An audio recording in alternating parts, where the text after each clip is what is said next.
Welcome, Soundies, to our Sound for Video session. It's good to have you here today. Hope everyone's having a good weekend so far. Well, for those in the United States, I guess it's a longer weekend. Happy Memorial Day tomorrow. So welcome to our Sound for Video session. We're going to cover just a few things today and probably spend a good bit of time in the chat as well. So let's go over to our agenda and see what we've got going here. First up, we're going to do a little ribbon microphone demo. I'm pretty excited about this. There is a company called AEA, which makes a variety of different ribbon microphones, and we have a KU5A in the house, which is a little bit unusual. I don't know about unusual, unique from the standpoint that whereas most traditional ribbon microphones have a figure 8 polar pattern, they're sensitive on the front and equally on the back. The KU5A is actually a supercardioid has a supercardioid polar pattern, meaning it's mostly sensitive on the front, less so on the back, like most of the boom microphones that we use for video and film. So we'll go out there and give you a little demo of that. I've also got the Rode NTR set up so we can kind of A/B it against that and get a little sense for the character of the two different microphones. And we set it up in a kind of a funny way today. So I have two setups, two desks here today, if you will. We have the other mics out there. So let's actually go ahead and make that transition. I'm going to run out there. I'm going to go ahead and mute the mic here, and I'll be back with you in just a moment.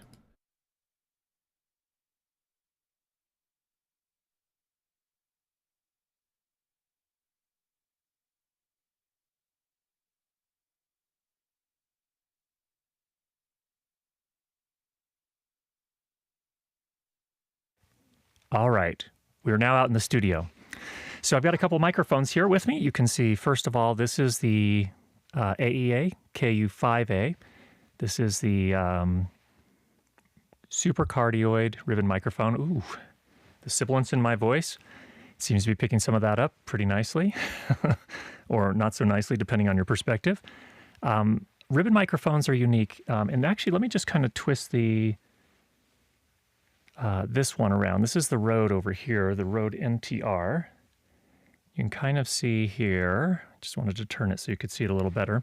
There's this assembly inside, and this assembly has some magnets that are along the edges, and then a ribbon that comes down the middle. And the ribbon is literally a piece of foil that is in kind of creased into an accordion pattern, and it is suspended between those two magnets, and then as you talk, it vibrates with the motion of the sound waves in the air. And then because it's vibrating between a magnetic field, it generates an electrical signal.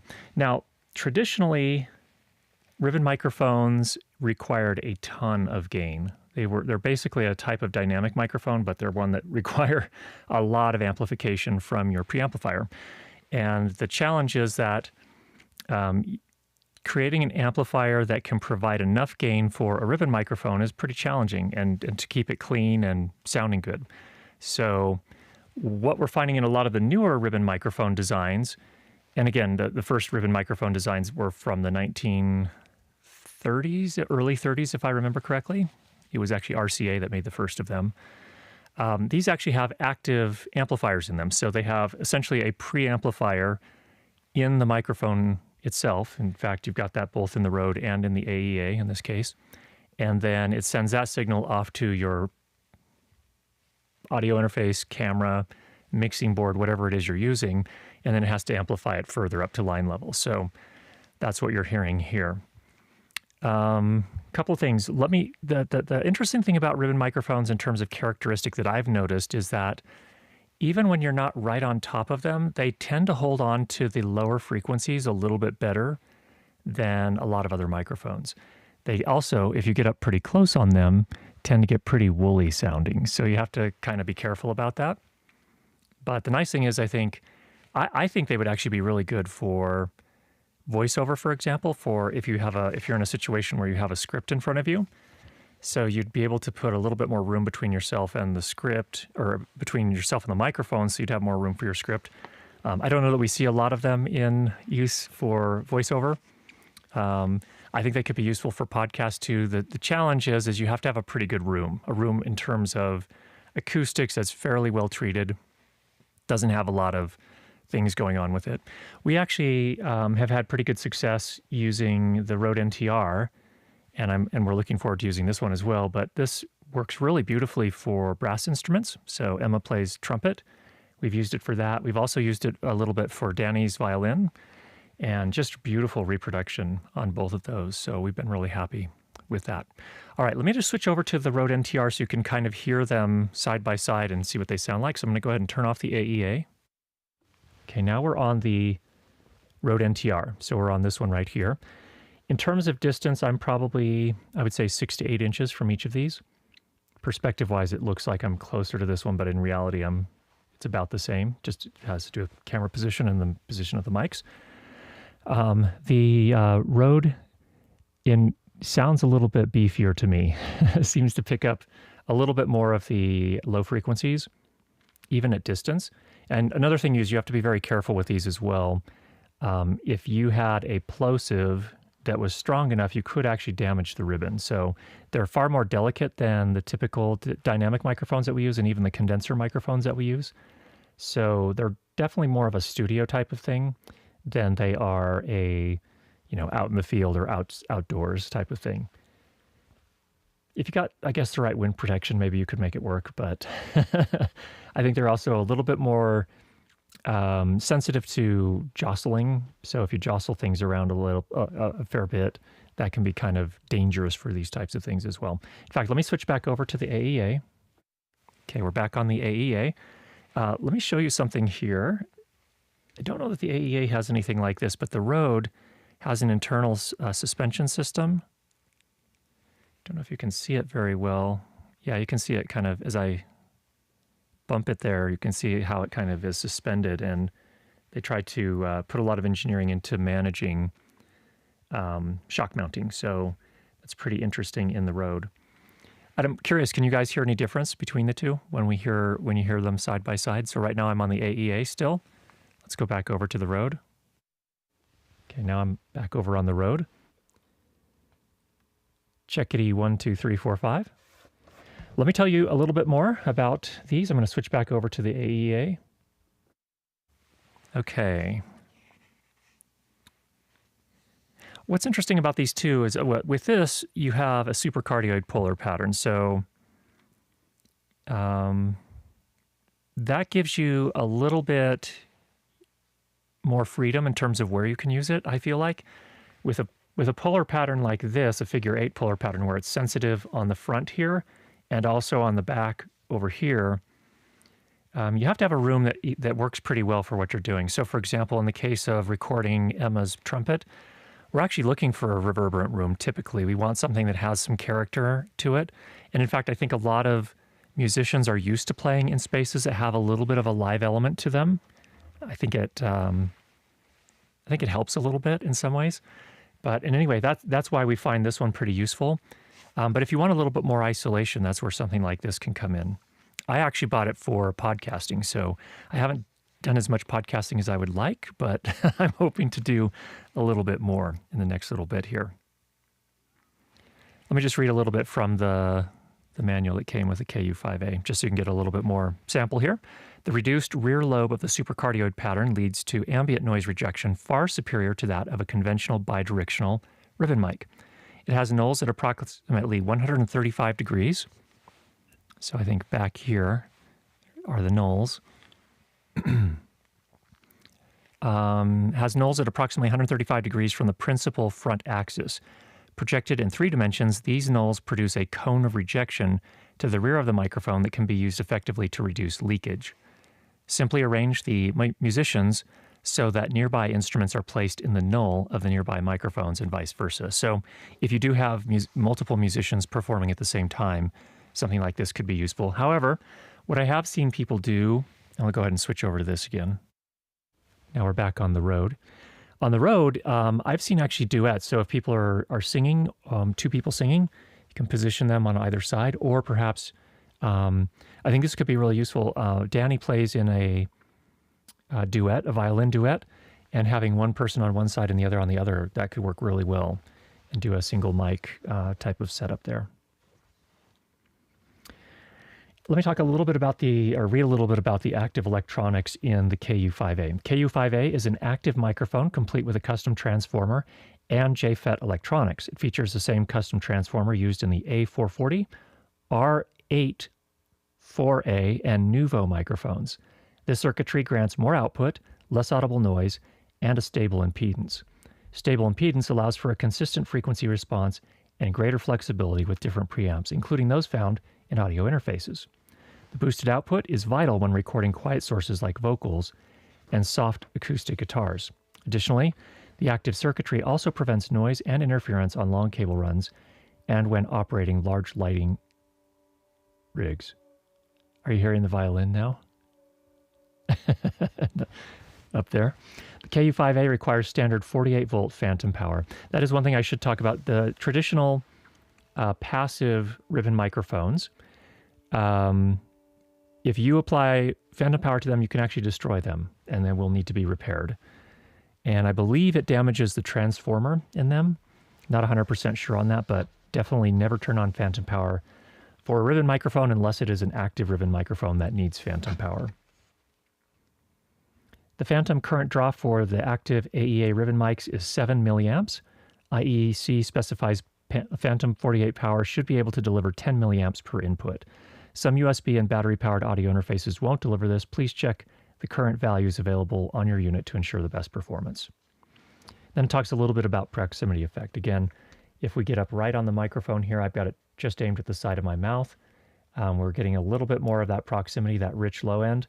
And then if I back off, you can see it changes a little bit. But again, here I'm working on almost 18 inches away from the microphone. Oh,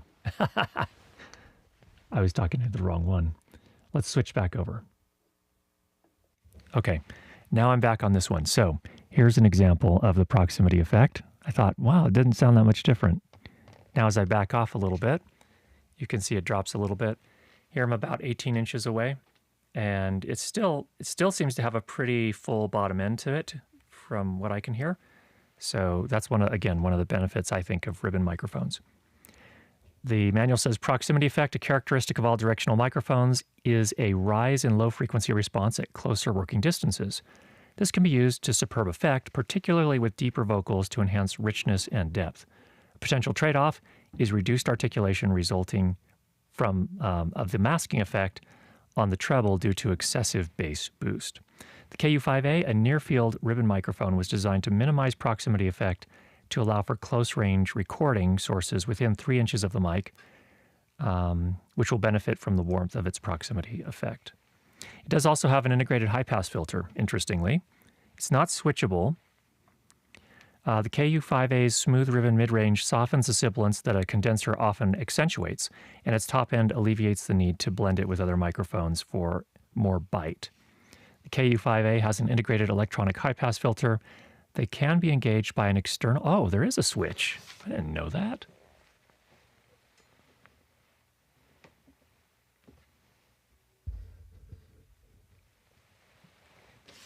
See, I'm learning right along with you guys.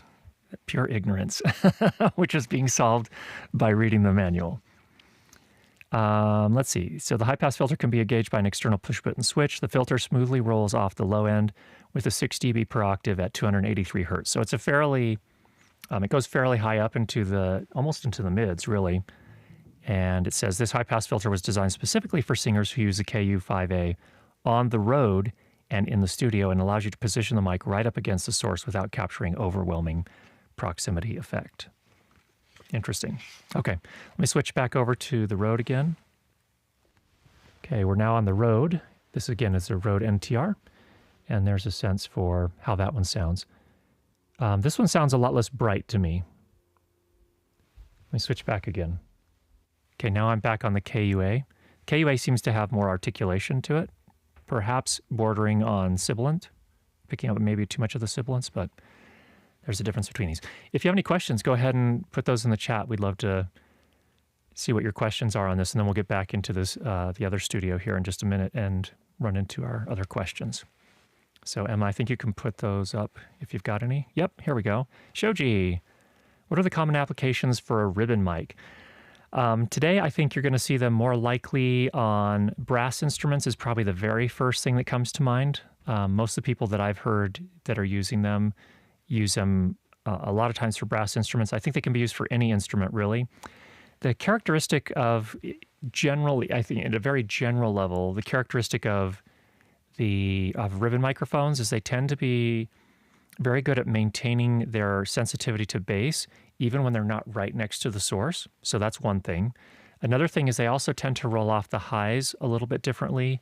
A lot of condensers have kind of a presence peak, and then tend to be kind of flatline all the way up to 20 kilohertz a lot of times, whereas ribbons tend to start rolling off after 10 kilohertz pretty, depending on the model, can be fairly quickly.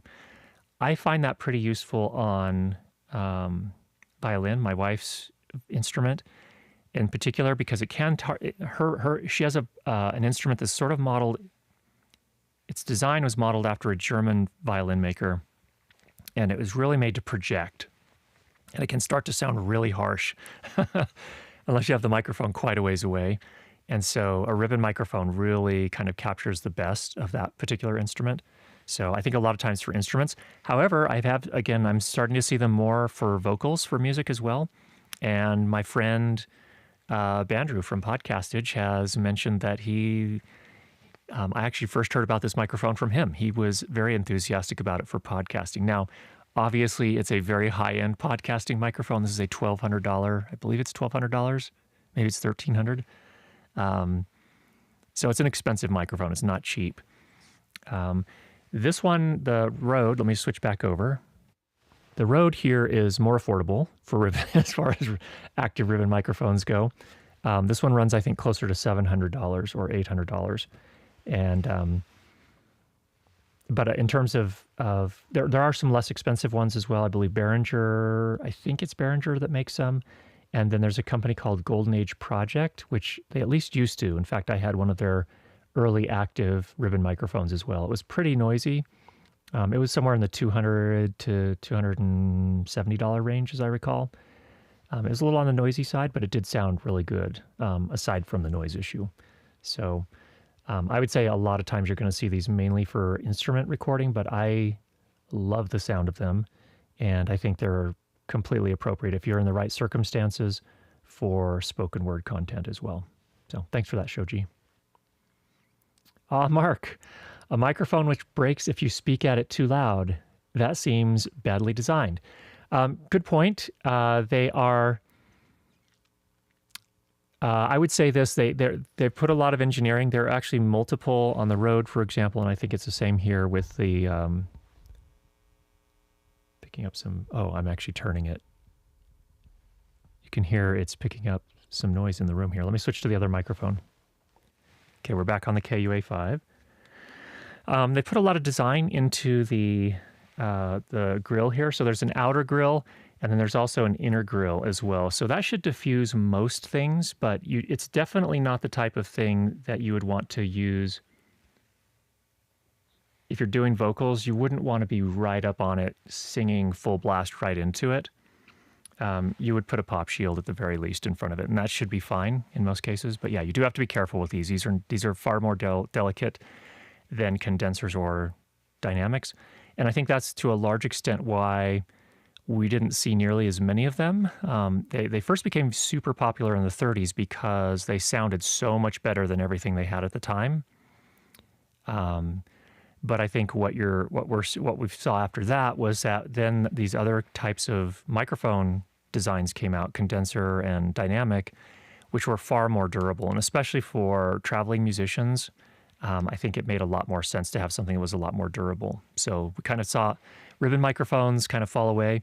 And then as we entered the digital recording realm, it seemed like people wanted, ever since digital was reintroduced, or was introduced, I should say, everyone was they loved digital from the standpoint that it gave us a lot of flexibility. But what people didn't like about digital is that it sounded far more clinical and it didn't have as much character as a lot of the analog equipment. And so since then, I think you're starting to see a resurgence of things like this that have a little bit more of that analog character to them, that are using transformers in them And so they have that they have some coloration to them that makes them sound warm and pleasing, I guess I should say. So good question, Mark. Or I don't know if that was really a question. Kevin, audio podcasting, mentioned bought it for podcasting. These mics seem very touchy. Wouldn't the SM7B or something like it work better? I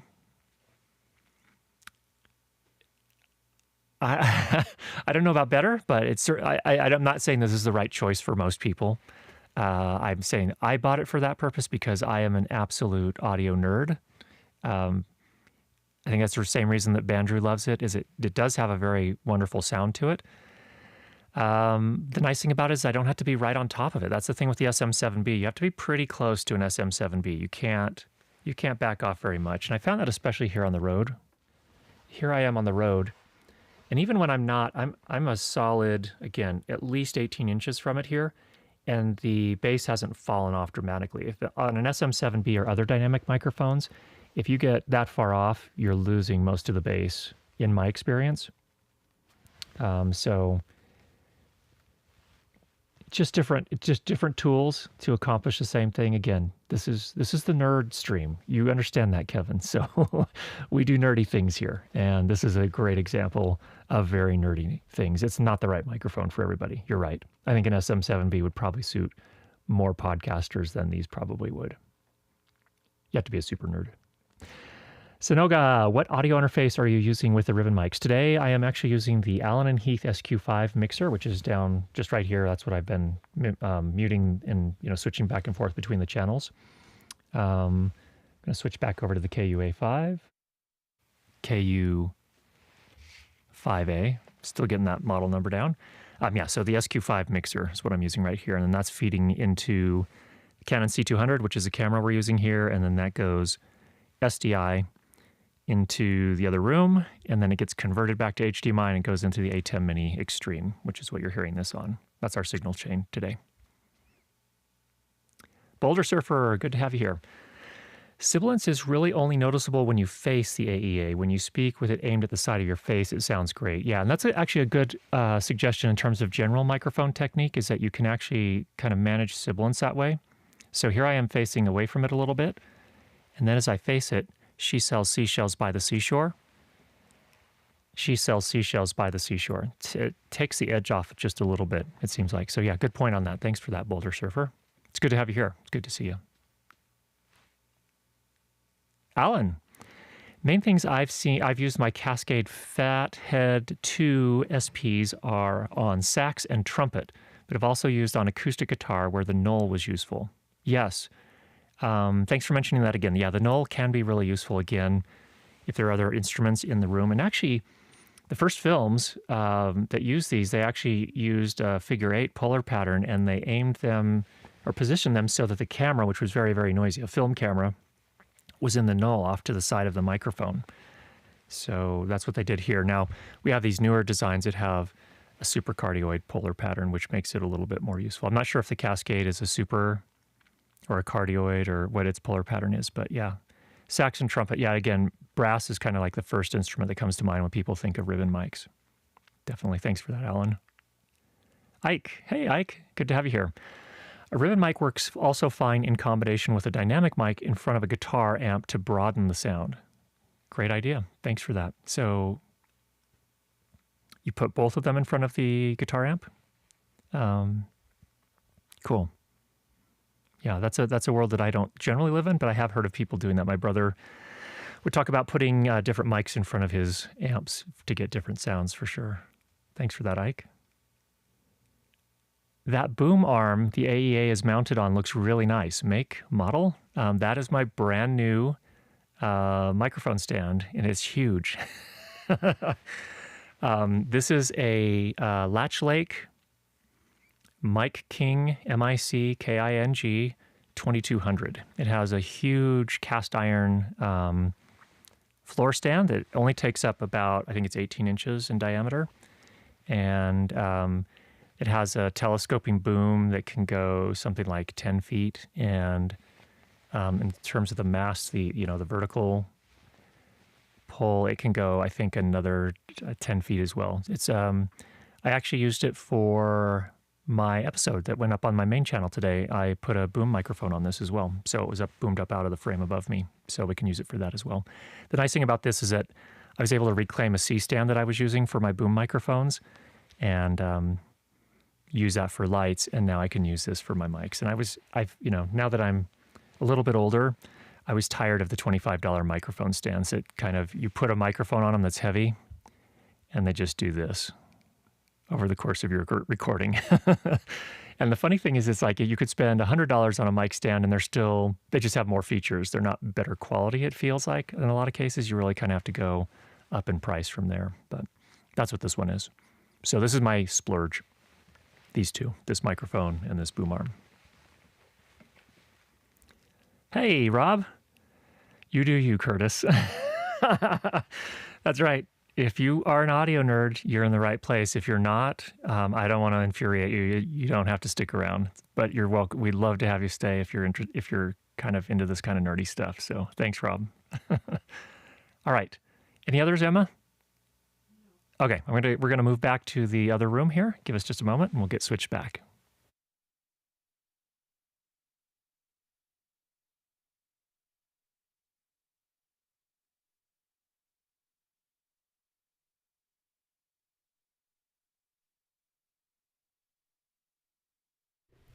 Okay, we're back. We're back. All right, let's go ahead and take a look. We had one question that was submitted ahead of time. I just want to hit that one real quickly here. This is from Roland.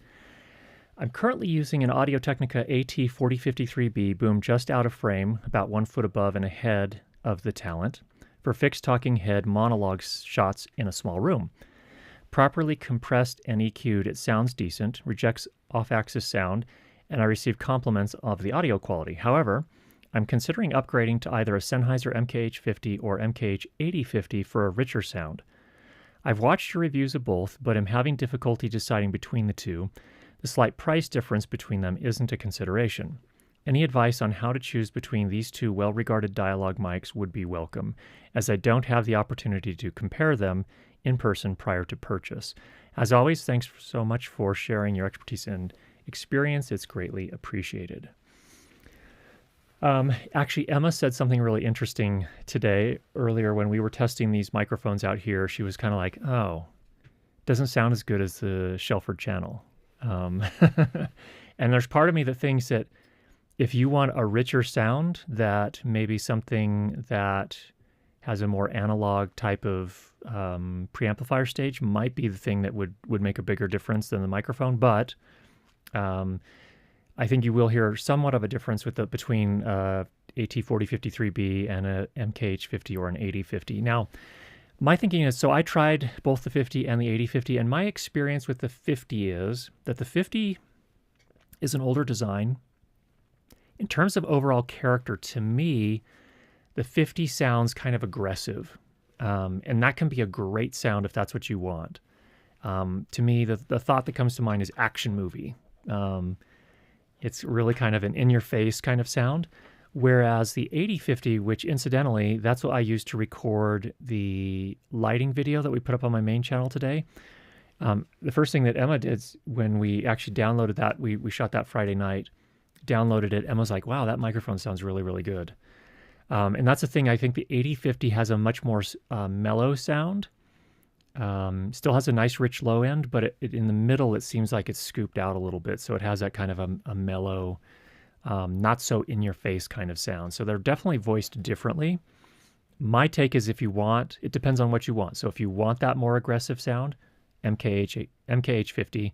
If you want a smoother, more mellow sound, that's where I think the 8050 is a better choice. One other thing I would recommend, though, if you are looking for richness, the preamp that you use can make a difference too if you're using some sort of analog preamplifier that has a little bit of character to it. So that's where the Rupert Neve Shelford channel, for example, adds a lot of kind of, I think, depth to the overall sound that we're getting here. So those are some thoughts there. Hope that helps there. Okay. Mark, thanks so much for the super chat. Very much appreciate that. Financial compensation for putting up with my terrible jokes and incredibly dry humor over the past year or so. That's very kind of you, Mark. It's always a pleasure to have you here, and I appreciate your humor, even though it may be exceedingly dry at times. I remember when we did the 4K rig, you had left a comment or a chat that said something along the lines, "Here's Curtis Judd proving that overkill is still overkill." And you were so right. I've never found your comments to be, like personally critical or anything like that. They always make me laugh. And so thank you for contributing them, and please continue to do that. All right, let's go to the chat here and see what we've got going on today as far as questions. If you do have a question, if you could put at Curtis Judd Audio, that would be awesome. That'll make it easier for Emma to find it. All right. We have a W in the chat first. Oh, W in the chat. Techno Cheesecake. Hey guys, I've finished my work experience and have applied for some sound trainee jobs. Congratulations, Techno Cheesecake. That is excellent. I hope that goes well for you. The production world is definitely turning around. I've done my first in-person production again within the last few weeks, which was really exciting. Good to get out there and be back at doing that. I hope we can continue to do that. I hope we're ending the end of this pandemic, hopefully, here soon. But that's great news. I wish you all the best, and let us know how it goes. So keep us up to date. Know Your Yoga. Hello, hope you had a great week. Which is a good professional level lav mic, and how do I buy different kinds of clips for them? All right, yes. I would say on the pro level, we do have a video over on my main channel. I think you might have actually commented on that one. I can't remember for sure, so I apologize if I'm wrong on that. Let me just kind of run through some of my favorites in that space. There are a lot of good ones once you get up into the pro level. Probably the most common one out there is the Sanken COS 11D. It's been used for quite a few years on big sound sets, and it's even used in news and stuff like that. A lot of times if you see the anchors, you can see the microphone, and I've seen plenty of Sanken COS 11Ds in the news. But there's a good, it's just really solid microphone. It's not the smallest lav mic out there, but it's sounds good on most voices. It actually doesn't sound that great on mine, but once you apply some EQ, it does actually sound quite good. So it's good at capturing it gets a pretty even capture of the overall sound, and then you can generally work with it from there. I do find it typically needs a little bit of EQ. Now, my favorite of the more recent lavalier microphones is the Shure Twinplex TL48. That has sounded good on every single person, every actor and actress that I've put it on so far. Sounds good on even my own voice. And I tend to have a lot of mid-range in my voice, so it handled that pretty nicely. That's probably one of my favorites. Another one that I've used quite a lot is the DPA 4160. That one I use mainly because you can hide it. It's really small, and you can hide it really well in a buttonhole along with the button. So you don't have to undo the button. It's just a lot of corporate work. I have to mic people up, and that's a quick way, an easy way to do it. So that works pretty well in those situations. Others. The Voice Technologies VT500 is a pretty good one as well. That one's a little less expensive. You can get into VT500 for about $200. It's a little bit different configuration. It's kind of the front-facing capsule as opposed to a cylinder. So it's kind of a square rectangle. It's kind of flattened, and it has a capsule that faces forward. I don't have one in the room here with me. Or do I? I don't think I do. I can't show it here, but that's another one that's a little bit less expensive and overall sounds pretty good. I think those get a lot more use in Europe. They're made in it's a Swiss company, it's made the company's in Switzerland, and I think they got a lot more market presence in Europe. But I've been really happy with them, so I've used those on a number of things as well. There are probably 100 others. Deity now makes a WLAV Pro, which is pretty good. I'm not sure how well those will hold up. I haven't used them a lot. They haven't gotten a lot of rough and tumble experience in my kit because I haven't been doing a lot of production work for the last year. But they seem pretty good. Those are also I think those are in the $150 range, if I remember correctly, maybe $200. So those are a little bit on the more affordable end versus the Shure Twinplex and the Sanken. The Shure Twinplex, I think, is close to $500. The DPAs are typically closer to $500 as well. So those are definitely on the higher end. So hopefully that gives you some things to work with. Now, in terms of clips, Somebody recommended here using Bumblebee. Bumblebee has a variety of things used for concealing the lavalier microphones. A lot of good products there. Rycote also has some things, so I've used a lot of their stickies. Let me just pull those out. So here they have the overcovers. I've done this on a kind of a news type of piece that I worked on, where it's got a two-sided sticky. That's this part here, and then it has a kind of a furry cover that goes over it, so we were able to hide it. The person was wearing like a big puffy jacket and then a dark shirt underneath, and so I was able to hide this on the shirt. So I put the sticky on the shirt, probably just in this area here where her jacket was zipped down some. So I put it about here and then put the furry cover over it. So it wasn't super, you couldn't see it really, really well. It was hidden pretty decently. So that's one thing they make. They do make just the stickies too if you're hiding it underneath the clothing. And it actually has a hole. You can get a kind of sticky with a hole in the middle. Let's see. If you are hiding the lavalier microphones, there's some other things that you might consider here. For women, especially if they're wearing a bra or a sports bra, oftentimes I find that using just the included alligator clip with the lavalier microphone and clipping it behind, just between the two cups on the bra is really effective in a lot of cases. There are also other things. So here, for example, this is actually a transmitter. Well, actually, let me show you this one first. There's also a strap, sort of an elastic strap. Viviana, Ursa, different companies make these. But you can put these around kind of the chest here and then hide the lavalier microphone in there underneath the clothing. So there's some options like that as well. In light of your name here, Know Your Yoga, I'm assuming you're doing some yoga classes. So something like this could be helpful for men, and then for most of the women doing yoga, they're usually wearing a sports bra, so you could probably mount it on the sports bra. And then, of course, they have additional things. Let me just get this wound back up here before it comes undone and splayed all over the room here. They also have these that go around the waist for hiding the transmitter packs. So you can essentially put it around the waist, and then in the back there's a pocket to hide the transmitter pack, which makes things a little easier too, depending on what you're wearing. That can be good for yoga as well. And then, as I said before, Bumblebee has a bunch of these types of products as well. They're definitely worth looking into. Bumblebee, not bumblebee, but bubble, as in blowing bubbles, bee. So those are some things to look into. And I'm sure that our esteemed audience will have some things in the chat worth looking at as well. Okay. Alejandro, good to hear from you. I decided to return my Octava 012. I'll be using an Audio-Technica AT4053B next. Do you know if Audio-Technica has a cardioid version of this mic? I believe they do. I don't remember its model number, but it's 40-something, as I remember, from recollection, I mean. So yeah, I think there's a cardioid version as well. So the 4053B is the hyper version, and I think there's just a regular cardioid version as well. Hope that works well for you, Alejandro. Also hope you got everything transferred okay into your Adobe Audition project. So, all right. Boulder Surfer, perhaps a left field question. What would you do to make dialogue more intelligible, referencing audio post-production rather than recording? That's EQ. Definitely EQ is probably the thing that I would do.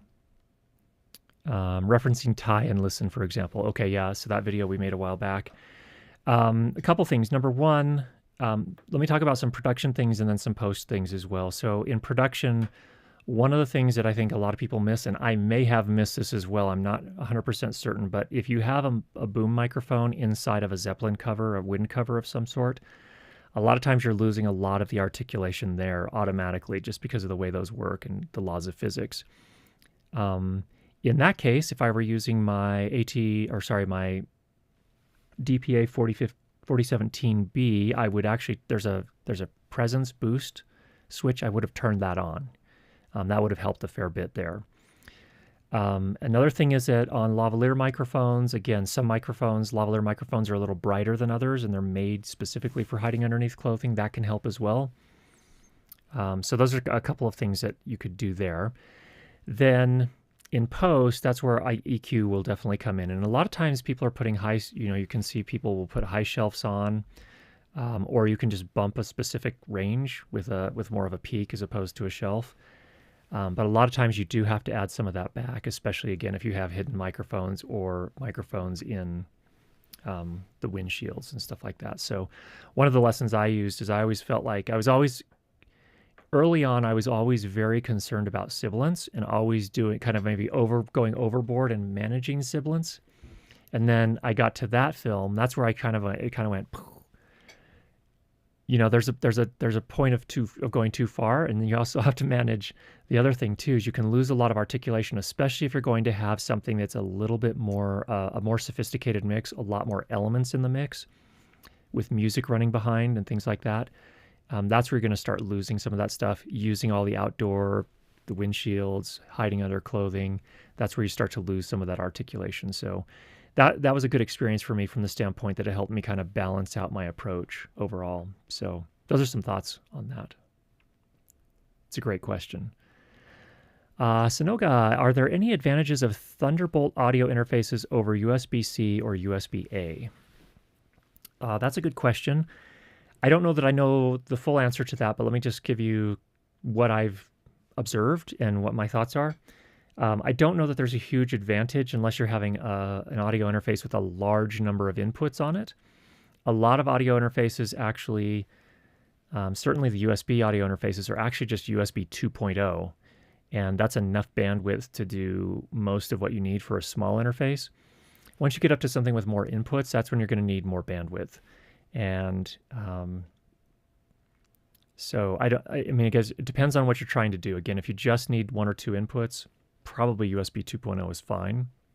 In fact, even with the Motu M2, which we reviewed a few months ago, it's only a USB 2.0 interface, and its latency is super low. They've done a lot to really optimize that. So it's not even necessarily an issue of latency. It has more to do with bandwidth, I believe. Guessing here, just guessing based on that experience. Now, when you move up to the Thunderbolt interfaces, a lot of those will have additional things that they're doing. They'll typically have a lot more inputs, but a lot of the newer ones modeled after the Universal Audio Apollo series are going to have real-time processing. So I don't know if they necessarily need all that additional bandwidth, but they typically are Thunderbolt interfaces. So I think there's a lot more going on in those, both in terms of digital signal processing, but possibly in terms of bandwidth as well. I'm not 100% sure on that, so I don't really know for sure. But those are some of my thoughts on that. So I wouldn't buy Thunderbolt. I wouldn't pay the extra money for Thunderbolt just to have Thunderbolt necessarily. A well-designed USB interface can do a great job, both in terms of just in terms of audio quality, but also in terms of latency, if latency is important to you. If you're doing automated dialogue replacement or any sort of multi-track overdub type of music recording, you can get a good interface that's USB 2.0 that will perform well if you don't need a lot of inputs. All right. Andres, audio, Emma Curtis. When recording audio into a Mix Pre 6, do you pan the boom and lavs to monitor them, or do you just choose to monitor one of them? Good question. I actually, typically when I'm working on a narrative piece, when I'm the dedicated mixer, oftentimes I will, just in my headphone routing, not in the actual channels themselves. So I'm not actually doing this in the mix, but I'm just doing it in the headphone routing mix. I will typically put the boom mic in my right ear, and I'll put all the lavs in my left ear. That's just my personal preference for how I like to do that. And that way I'm usually going to focus, because I'm cueing the boom pole. So I need something where I can hear the boom pole in isolation. So I'm making sure that I'm getting it cued and aimed correctly between the different lines. So that's why I do it that way. But I don't actually pan the tracks in the mix. If that makes it, if you follow me there. What I'm trying to say is that I don't use the pan controls within the channels. Instead, I go into the headphone routing and put the boom in my right ear and all the others in the left ear. So hopefully that makes sense. And then in the mix, I still keep everything pan center, and unless there's another reason to pan them otherwise. So good question on that.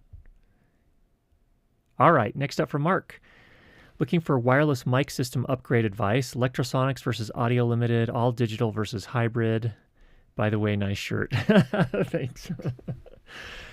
Oh, Mark, this is such a tough question. I have not used a ton of electrosonics gear. My impression is that electrosonics makes really, really solid, high quality wireless gear that works really, really well. You have to learn how to use it, but you can get great results with it.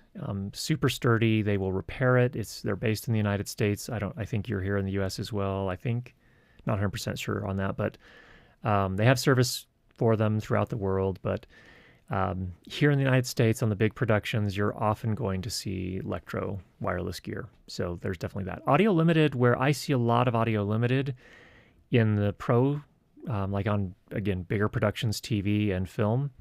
Audio limited, you're typically going to see on the boom. You wouldn't necessarily see a full audio limited kit for all of the wireless lavs, but you would for the boom, for whatever reason. The people really love the sound of the audio limited. And that's the system I chose just because it worked well for me. Again, mostly corporate video. So I would say, I think you're going to find that neither of them would give you bad results. I think in the, again, if you're doing, you're just not going to get bad results with either one of them. That's my experience. I don't know how to choose between them other than that. I'm hoping to get my hands on some more electro gear in the future and be able to kind of familiarize myself with it firsthand so I can speak more intelligently to that type of question. But I can say this, I am not unhappy at all with my audio limited purchase. And I've spent a lot of money with those guys. I've got 4 channels now. I've got the SL2 on my 888, which means I slot in the 2 dual channel receivers. It's all integrated and it works beautifully. You can do that with electro as well. But anyway, that's where I'm at right now. So sorry I couldn't help more with that. But I will say this, I love the sound of the audio limited. It's been fantastic. So, all right, next. Thanks, Mark.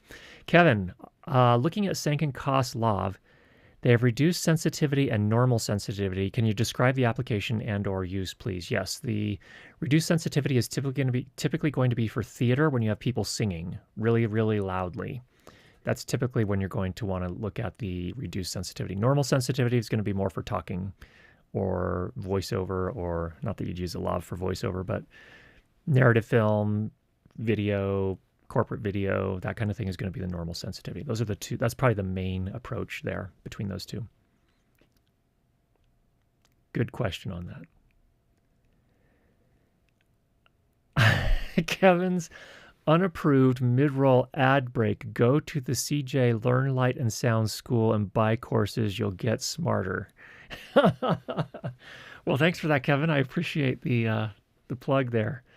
I don't even have to advertise my own courses. Kevin's doing it for me. Thank you. From Carlos. Hi, Curtis. Is there any specific frequency to bring back the clarity and intelligibility in the pandemic masks times? Good question. I haven't actually recorded anything with masks. I know Sound Speeds over on YouTube, Alan Williams, did a piece where he talked specifically about that. I would recommend you go watch that video.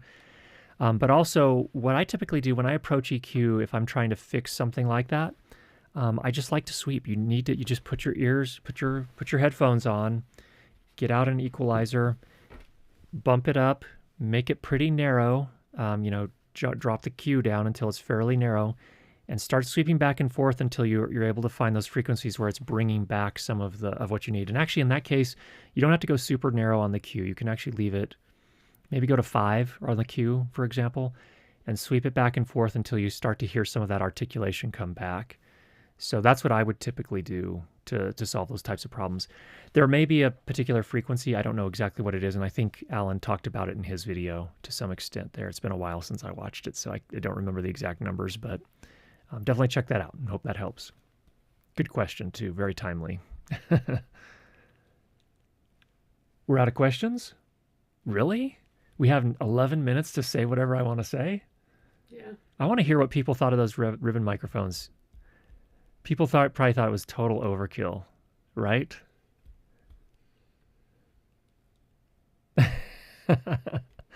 Oh, by the way, Alan Cavedo, Audio Technica 4021 is a cardioid version. I don't know. Probably people have already seen that. So Alejandro, in answer to your question there. Audio, Rode sounds much deeper than the AEA to me. Yeah, so if you want that really kind of rich deepness, then the Rode seems pretty good there. AEA seems more intelligible for mids and vocals, though I hear your sibilants. Yeah, I think that's true. Although I would probably, to your point as well, Boulder Surfer, turning away from it a little bit, seemed to do pretty nicely. But yeah, it definitely seemed a little bit more sensitive in the sibilance frequency, probably between 5 and 6 kilohertz. So good stuff there. AEA sounds more natural to me. I agree. The Rode has a very kind of rich sound to it. The AEA sounds almost a little bit closer. I would still say it still has a character of a ribbon, but it sounded a little closer to a condenser than the Rode did, for sure.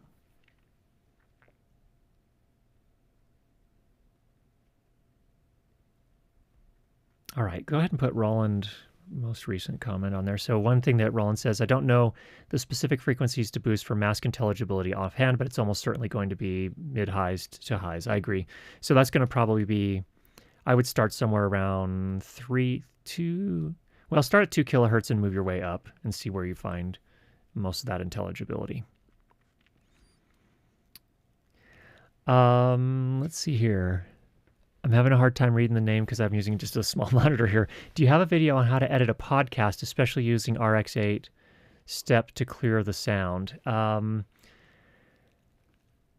don't know if I have a specific video on that. I have several RX videos over the years, and I actually have a story to tell. I have some personal information to share with you all. So the week of June 7th, Emma and I were going to work on a new course. And that new course was going to cover RX. And it was going to be just pure dialogue processing, how to clean stuff up, how to make it richer, managing reverberance and noise and processing and loudness and all the kind of things that we would use RX for. That would be a perfect fit for what you're asking for in terms of podcasts, but also video and film. But my world is kind of turned upside down, I think in a very good way. I actually took a new job just recently, so I had to give up that vacation time. So I was taking time off from my original job, my job that I've been at for 14 and a half years, and we were going to make this course, but just the way the timing worked out and when I need to start my new job, I had to give 2 weeks at my old job. We had to give up the vacation time. So unfortunately, that's going to be postponed a little bit. But I'm very excited about my new job. My new job, I'm going to be doing video production full-time, 100%, which is a big change. Yay! Whereas on my old job, I was doing it periodically from time to time. And on the new job, this is my role as manager of video production. So really, really excited about that. We'll probably get a chance to talk a little bit more about it later, but that's to give you some context for your question. We will have a course coming on it. I do have some older videos on it if you just do a search for Curtis Judd RX. It's various versions. Version 8, of course, has more tools in it than the older versions do, but a lot of the fundamentals were still there in the older versions as well. So if you just do a search for Curtis Judd RX on YouTube, you should find some of our older videos there. All right. There was something from Rob. Audio. The new mic sounded pretty cool. What sound are you looking for in your podcast versus these live streams, regular videos, etc.? Well, Rob, this is where the audio nerdiness comes in, and the person that has serious problems with gear acquisition. Did I need a ribbon microphone? Absolutely not. The Rode was actually given to me by Rode, so in full disclosure. The AEA I actually bought because I saw Bandrew's review of it on Podcastage, and I loved the sound of it. And is it a perfect fit for my voice? I don't know if it is. I was looking for something that's a little bit richer. I haven't run it through the Neve or the Shelford channel yet, but I think once we do, that'll be an interesting combination to hear how that goes. So just looking for something that sounded a little more not broadcasty, podcasty, broadcasty kind of sound to it. So that's what I was looking for. Something different than this. Always just looking at new things just to see what can go. And honestly, the AEA will also hopefully come in handy when recording my wife, Danny, on violin. So, and then potentially Emma on trumpet as well, if she ever comes back home after she leaves. Hopefully she will. Yeah.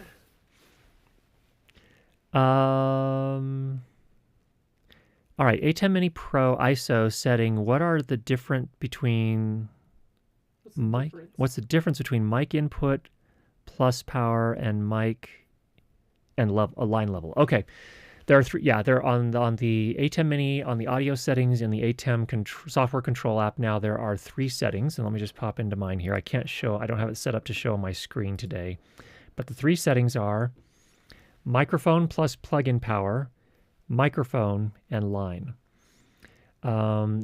The 3, so line level is if you're feeding audio from another piece of audio equipment that outputs a line level signal, like a mixer or a mix pre or a sound device or a Zoom F8, for example. That's what you would use line level for. Microphone plus plug-in power is if you're going to plug a lavalier microphone directly into the back of the A10 Mini or one of the mic inputs where you need plug-in power for the device you're plugging in. That's going to be lavalier microphones in most cases. And a few things like the Deity what is it called? The Deity vMic D3 Pro. It actually needs the plug-in power so it can figure out what it's plugged into. So you'd need that for that as well. Also, the Rode Video Mic NTG probably needs the plug-in power as well to know what it's plugged into. Aside from that, for example, if you're using one of the older Rode Video mics, you would turn it to just microphone because it's already supplying its own power. It doesn't need additional power. And then you could plug that into the mic input. So that's what the 3 different settings are for. If you have a specific device you're curious about, let us know in the chat here and we can tell you which of those settings you need. All right, Peter, good to have you here. Which preamp did you put the AEA ribbon mic through? That was the Allen & Heath SQ5 mixer we were using today. So I didn't apply anything fancy on it. There are a bunch of plugins so you can do some sort of analog preamp modeling and tube amp modeling. I didn't turn any of that on. I could, and that would give it kind of a, some of that saturated kind of sound to it. But I just wanted you to be able to hear it just raw straight in. So you heard it just raw straight in today.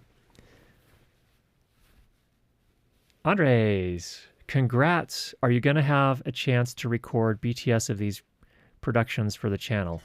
I don't know yet. I haven't started yet. I haven't talked about it with the team yet. So I'm not sure if I'll be able to share the finished pieces because a lot of them are on YouTube. So for example, I think we can talk about that now. If you go to YouTube and you type in Webflow University 2.0, you will see a video that has my new boss and one of the people that I'll be working with in it. So take a look at that. They make some really fun content that I'm super excited to be a part of. So, all right. Phone My Life. I use a C500 Mark II. I notice auto levels in the controls. This feature shows the audio constantly peaking. I'm afraid of it. Do you know if this audio is still usable? I've never used it, so I don't know.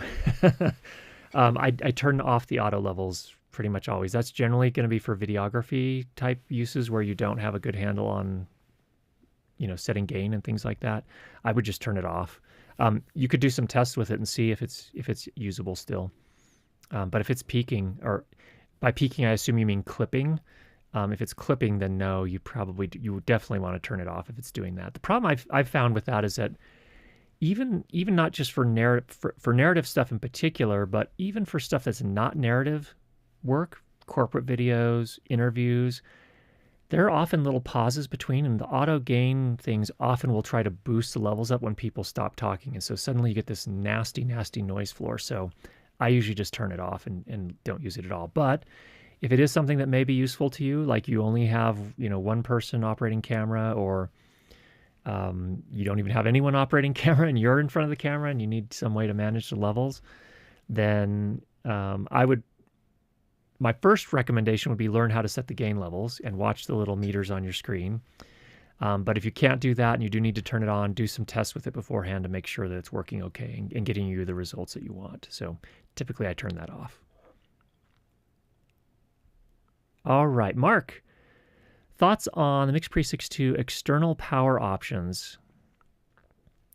Hiroshi or Hyros, depending on where you're at in the world, versus NPF. I'm using a Y cable into battery bank, but would prefer to keep USB-C for easy plug-in to laptop when needed for streaming. Yes, that's a good point. So there are some third-party, and I think actually now maybe even Sound Devices has one as well, but there's some different battery sleds that you can get for the MixPre series that have the high-rose input on it, so you can use... I prefer to use the high-rose whenever I can. A, it's locking, and B, you can use any size battery you need. So you can use the smart batteries like these.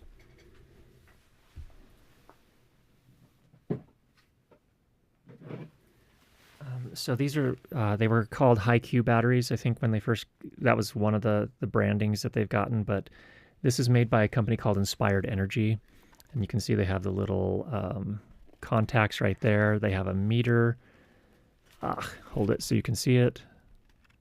There's a little meter, battery meter on the battery itself, which makes it nice to use. Or if you need to go for a full, long, very long day, you can go to a Cine battery as well. So you just take D-tap to high-rose into the MixPre. I would go high-rose myself, but people have had really good results with NPF. I was talking to Alan Cavedo on one of our podcasts, in fact, and he just runs his... remind me, Alan, I think you're using the Sound Devices... I don't remember which model, but one of the older ones, and he's just using, I believe, those NPF batteries, those Sony L-Series batteries, and getting through entire production days that way. So different strokes for different folks. They're all okay, but this is typically what I do. So hopefully that helps. Thanks for the question, Mark.